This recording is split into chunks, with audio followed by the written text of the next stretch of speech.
channel. Hope you're all well and having a great day. Today we're going to speak about the Newcastle United news, but before we get to that, could you do me a massive favour and please consider to subscribe to my channel.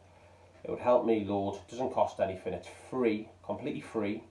So if you could do me a massive favour, smash that button down below, that would be great. Also give the video a like, that would be fantastic. Get to my channel more recognised around YouTube, and you do me a massive favour, so thank you. Let's get the news, people. Hello everyone, welcome back to the channel. I hope you're all well.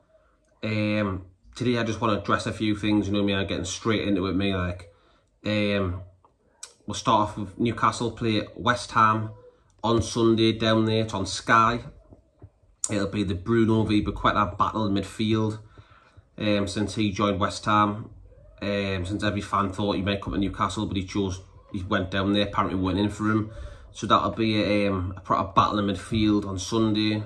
Obviously the two best friends on opposite teams, and I think it'll be a really good battle, and I cannot wait for it.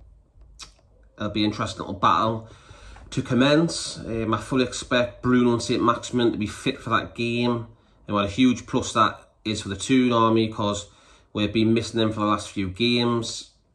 Lack of that extra bit of quality. So yeah, it's fantastic to have them both back. Fingers crossed on that one. I want to talk about the VAR. What an absolute joke. It was the weekend from hell for VAR, with multiple games getting ribboned through very poor decisions. West Ham got robbed a goal because Jared Bowen jumped over the goalkeeper and accidentally brushed the keeper with his foot. It was no foul at all. For me, it was accidental. The goal should have stood and it got chalked off. There's one. Terrible, terrible official refereeing. And then Villa, Coutinho, the ball comes in. He's actually onside, you can see, by the last defender's leg. He's miles on. The flag stays down. He runs back out the box, collects the ball, skins a few players, bangs it, a little deflection, but it goes in off the barn in. And then the linesman puts his flag up, and then the whistle goes, and then they say the bullshit excuse like the whistle went before blah blah blah, so it got disallowed. So Villa should have won Man City 2-1. That is another disgrace. So that's two clubs now with favours. Chelsea got one against West Ham, and Man City got a favour as well, so against Villa. So that's two, the so-called top six clubs getting favours already. Absolutely disgraceful when I've seen it myself, and there's nothing wrong with it, and absolutely bloody terrible. They got ruled for offside. I've seen the replays, and Coutinho was miles on, and it's just absolutely terrible. Gerrard must have been absolutely raging after that match. But that's not even the worst bit. The worst bit is obviously our team, my team, Newcastle United, and Joe Willock gets pushed, shoved in the back, and he slams into the goalkeeper, and the ball goes in the net. So we all think it's 1-0 Newcastle, and it should have been. The referee goes to VAR. He says Willock's fouled the goalkeeper, so it gets chalked off. It's just an absolute disgrace, you know. And I think VAR, I think we need to get rid of it if it's gonna do. It's pathetic. Or either get a couple of ex-footballers in to do VAR, you know, Jamie Carragher, Gary Neville, the ones who are pundits and that. Even sling them in. Even Roy Keane can do a bloody job. Get people who know the game and know the rules and let them do it instead, because these officials are shocking. You know, the people running it are clueless.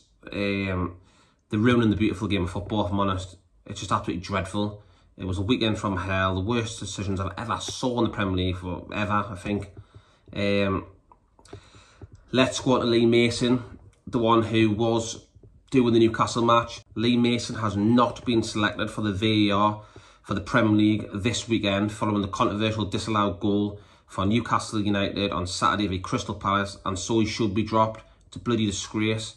That's 2 points dropped for us now, and I think of the Liverpool match we got robbed a point there too, because of officials adding clock time on, and those 5 minutes added on, and they scored a 98th minute winner, even though Nick Pope was down with 30 seconds getting treatment, added extra 3 minutes on.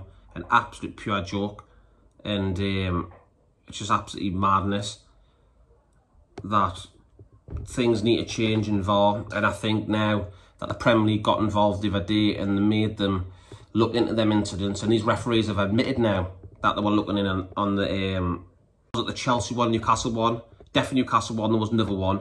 They looked into that and the referees have come out now and said they got it wrong. Their goal should have stood. So why aren't these referees now, or whatever, the Premier League, just saying, give Newcastle them extra points? Because we've been bumped 2 points. I believe they should be able to change their mind after the game now.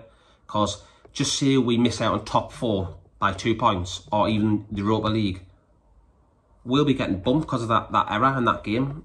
So that's not right. You know, somebody could lose a title, getting ripped by VAR, someone will get relegated and ripped off by VAR. It's not right, it needs to be corrected. Otherwise teams are going to get punished when they should have goals. It's wrong, it's totally wrong. The same as when we score a goal and people celebrate and then VAR goes up with the flag, whatever, and then it's like, well, you look like a little idiot now because you just celebrated, then it's VAR. So when do you celebrate? Do you wait for VAR, then celebrate, and then, or do you stop? What do you do? It's just absolutely stupid. The whole thing's stupid, and if it keeps on going, should get dropped in my eyes. But I don't know if they'll do that. But yeah, it's an absolute farce. VAR is shocking. The officials are shocking. It's not VAR. It's the people running it. They were absolutely terrible, little cowboys. Rubbish officialing, rubbish refereeing. They don't have a clue what they're doing, and they need to get better people in. Simple as that. Or scrap it all together. So yeah, people, it's a little video on VAR there, my little rant on it all, and what I think about it all. And obviously a few injury updates on the players. We expect Bruno and Saint-Maximin to be back for Sunday's game away at West Ham. But I think Callum Wilson, he'll still be out for a little bit longer.